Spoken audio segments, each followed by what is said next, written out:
યાત્રાધામ દ્વારકામાં ભગવાન શ્રી દ્વારકાધીશના દર્શનને તેમજ વિવિધ મંદિરના દર્શને ફિલ્મ અભિનેત્રી રવીના ટંડન તેમજ તેની પુત્રી સાથે પહોંચ્યા હતા.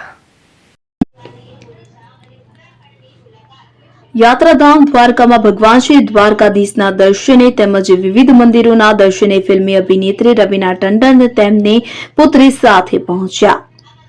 ફિલ્મ અભિનેત્રી રવીના ટંડન પુત્રી સાથે દ્વારકાધીશના દર્શનાર્થે પહોંચ્યા છે. અભિનેત્રી રવીના ટંડન તેમની પુત્રી સાથે આજે યાત્રાધામ દ્વારકા ખાતે પહોંચ્યા હતા કે જ્યાં તેમને 12 જ્યોતિર્લિંગ પૈકીના નાગેશ્વર જ્યોતિર્લિંગ ખાતે દર્શન કરી અને રવીના ટંડને તેમની પુત્રીએ 12 જ્યોતિર્લિંગના દર્શન કર્યા હતા. અભિનેત્રી રવીના ટંડન તેમની પુત્રી સાથે આજે યાત્રાધામ દ્વારકા ખાતે પહોંચ્યા હતા કે જ્યાં તેમણે 12 જ્યોતિર્લિંગ પૈકીના નાગેશ્વર જ્યોતિર્લિંગ ખાતે દર્શન કરી અને રવીના ટંડનને તેમની પુત્રીએ 12 જ્યોતિર્લિંગના દર્શન કર્યા હતા. સાથે જ રૂક્ષ્મણી મંદિરે પણ દર્શન કર્યા હતા અને જગત મંદિરે ભગવાન શ્રી દ્વારકાધીશના દર્શન કરીને પાદુકા પૂજન કર્યું હતું. દ્વારકા એકવાર આવીને વારંવાર આવવાનું મન થાય તેમજ દ્વારકાના પ્રશાસનના પણ मीडिया समक्ष वखाण કર્યા હતા.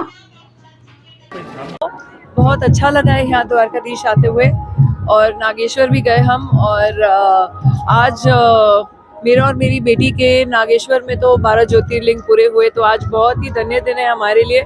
और फिर उससे ज़्यादा बेहतर क्या कि हम रुक्मिणी देवी जी के भी दर्शन कराए. अब माता रानी के दर्शन के बाद हम यहाँ पे आए हैं द्वारकाधीश दर्शन करने. बहुत ही साफ सुथरा और बढ़िया ऑर्गेनाइजेशन है यहाँ पे जो मैं देख रही हूँ, तो बहुत ही दिल एकदम आनंदित हो गया है. प्रसन्नता एक जैसे दिल में बैठ जाती है कि एक बार नहीं लेकिन बार बार आने का मन करता है.